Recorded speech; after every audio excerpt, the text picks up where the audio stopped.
নমস্কার বন্ধুরা, আমার ইউটিউব চ্যানেলে সবাইকে স্বাগত। শীত প্রায় চলেই গেছে, কিন্তু কুলের আচার একবারও হবে না তা কি হয়? আমরা কুলের আচার খেতে সবাই ভালোবাসি, তাই আমি কুলের আচারের রেসিপি নিয়ে চলে এসেছি। আমি আমার মতোই দেখাবো, আমি যেভাবে বানাই সেভাবেই দেখাবো। আমার এখানে 1 কিলো কুল আছে। এই কুলগুলো আমি শুকনোই কিনেছি, সেই জন্য এগুলোকে আর রোদে শুকনো করতে হবে না। তবে এই কুলের গায়ে প্রচুর নোংরা আছে, এই জন্যে কুলটাকে ভালো করে ধুয়ে নিতে হবে। হ্যাঁ, আর একটা কথা, এখনও বাজারে কুল পাওয়া যাচ্ছে। তোমরা যদি কুলে আচার বানাতে চাও এক্ষুনি বানিয়ে নাও। আমি এগুলো কুলগুলো ধুতে নিয়ে চলে যাচ্ছি।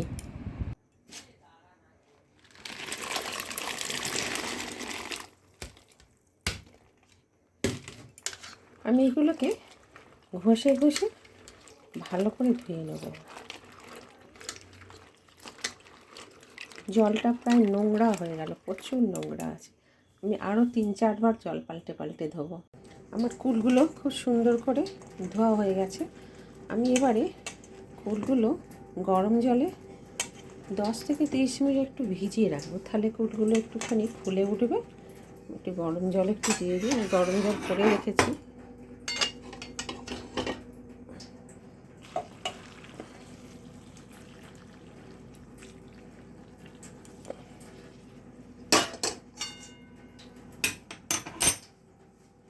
আর 30 মিনিটের মতো ভিজে থাকুক। আমি কুলগুলো প্রায় 30 মিনিট গরম জলে ভিজিয়ে রেখেছিলাম। এখন খুব সুন্দর হয়ে গেছে, ফুলে উঠেছে কুলগুলো সব।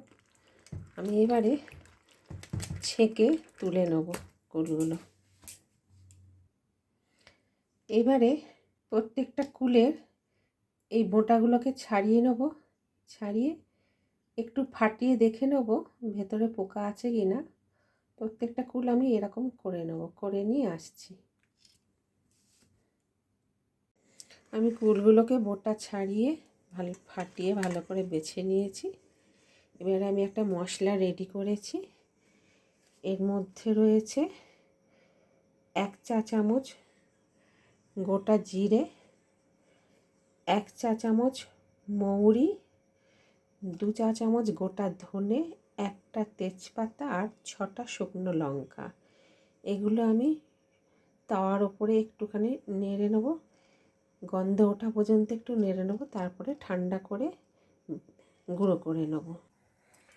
প্রথমে শুকনো লঙ্কাগুলো দিয়ে দেবো, একটু ভাজা ভাজা হলে তারপর মশলাগুলো দেব। প্রথমে শুকনো লঙ্কাগুলো দিয়েছি, এগুলো একটু ভাজা ভাজা হয়ে গেলে তারপরে মশলাগুলো দেব। এবারে মশলাগুলো দিয়ে দিয়েছি, লঙ্কাটা একটু ভাজা ভাজা হতে এগুলো দিয়ে দিয়েছি। এগুলো যে গন্ধ বেরোবে সঙ্গে সঙ্গে বন্ধ করে দিয়ে নামিয়ে দেবো। মশলার খুব সুন্দর একটা গন্ধ উঠেছে, আমি এবার এগুলোকে নামিয়ে দেব।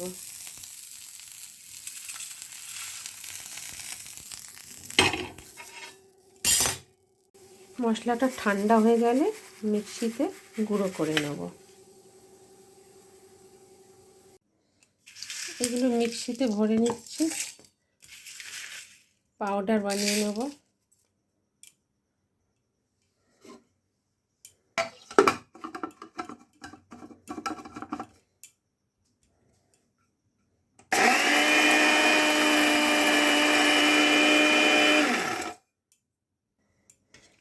গুঁড়ো করে নিয়েছি, এগুলো আমি মিহি পাউডার করে নিয়েছি। এটা কড়াতে আমি 1 কাপ জল দেবো। জল দিয়ে গুড়টাকে একটু গলিয়ে নেব। আমার 800 গ্রাম গুড় আছে, এই গুড়টাকে একটুখানি গলিয়ে নেব।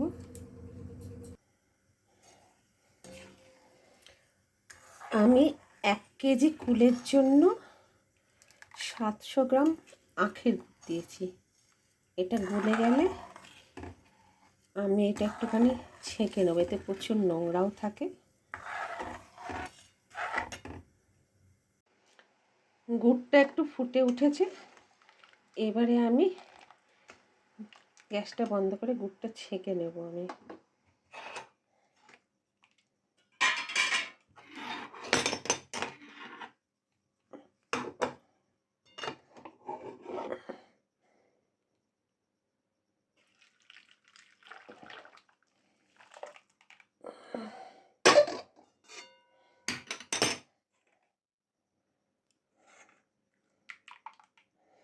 গুড়টাতে কত নোংরা ছিল দেখো, এগুলো আমি ফেলে দেব।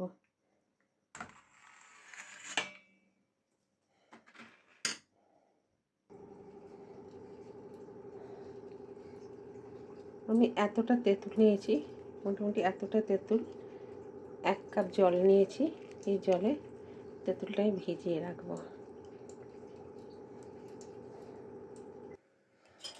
আমি প্যানে 4 টেবিল চামচ সর্ষের তেল দিয়ে দেবো।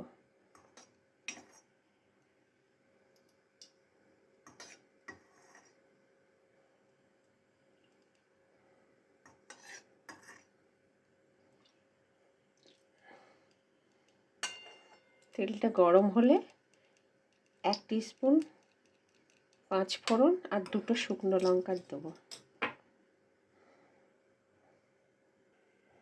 তেল গরম হয়ে গেছে, আমি 1 টিস্পুন 5 ফোড়ন আর 2টো শুকনো লঙ্কা দিলাম। একটু নেড়ে নেবো 15 সেকেন্ডের মতো।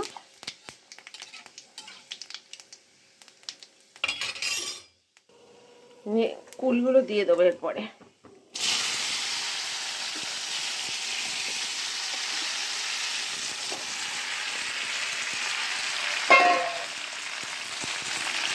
কুলগুলো দিয়ে আমি 5 মিনিট নাড়তে থাকবো।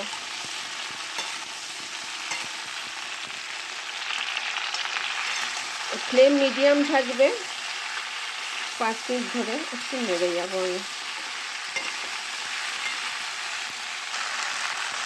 5-7 মিনিট একটু মিডিয়াম ফ্লেমে নেড়ে নেওয়ার পরে আমি এখানে সেই তেঁতুলগুলো জলটা আমি দিয়ে দেবো।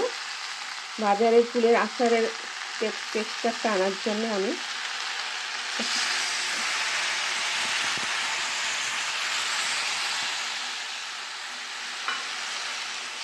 এটা দিয়ে আরও আমি 4-5 মিনিট নেড়ে নেব।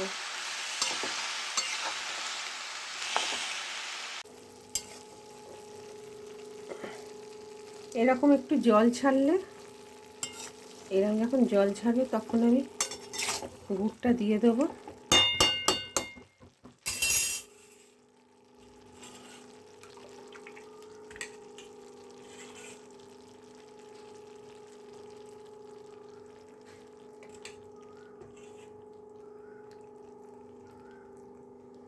গুড়টা দিয়ে আমি এবার একটু হাই ফ্লেমে ফোটাবো, একটুখানি নাড়তেই থাকবো। ফ্লেমটাকে একটু হাই করে দিলাম।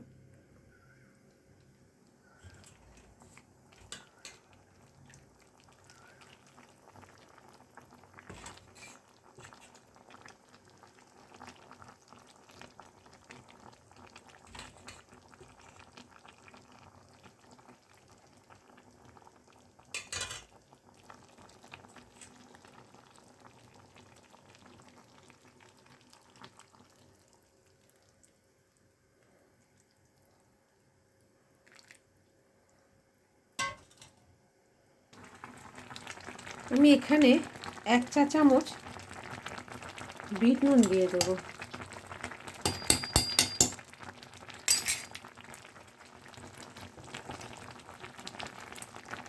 আমার 15 মিনিট হয়ে গেল, এটা ফুটছে। আমি মাঝে মাঝে এসে নেড়ে দিয়ে যাচ্ছি। এটার কালারটা আরও চেঞ্জ হবে, আরও একটু ঘন হবে। 20-25 মিনিট ধরে হাই ফ্লেমে ফোটার পরে অনেকটাই ঘন এসছে। আমি এখন একটু ফ্লেমটাকে মিডিয়াম করে দিয়েছি, অনেকটাই ঘন হয়ে এসছে। আরও ফুটবে, এখন আরও কিছুক্ষণ ফুটুক, মিডিয়াম ফ্লেমে আরও কিছুক্ষণ ফুটুক। আমার 30 মিনিট হয়ে গেল। আমার এতটা কমে এসছে। আমি এইবার একটু মশলাটা দিয়ে দেবো, সব মশলাটাই দিয়ে দেবো।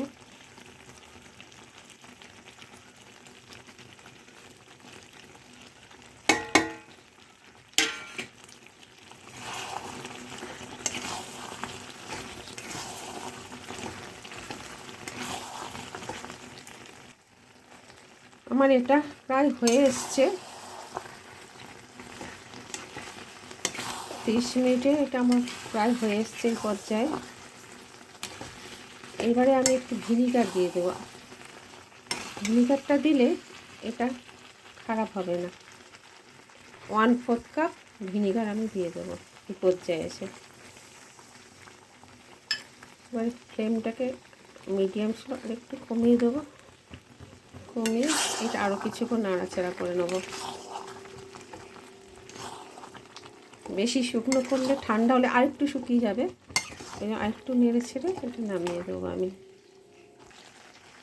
আমার আচারটা হয়ে এসছে। আমি প্রায় 40 মিনিট ধরে নাড়ছি, আর শুকনো করব না। আমি এবারে গ্যাসটা বন্ধ করে দেবো, করে এতেই রেখে দেবো ঠান্ডা হওয়া পর্যন্ত। ঠান্ডা হয়ে গেছে। আমি এবারে এটা কাঁচের জারের মধ্যে ভরে নেব। আচার সব সময় কাঁচের পাত্রে রাখা উচিত, তাহলে আচারটা ভালো থাকবে। আর শুকনো পরিষ্কার পাত্রে রাখতে হবে। এটা ভরে নেব। তার আগে আমি একটুখানি দেখাচ্ছি কেমন আচারটা কীরকম হয়েছে।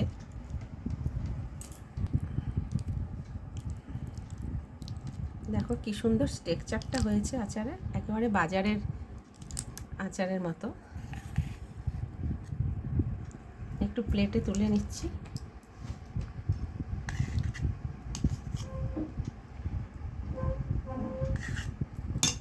মধ্যে একটু বিট লবণ, একটু ভাজা লঙ্কা দিয়ে মিশিয়ে দিলাম।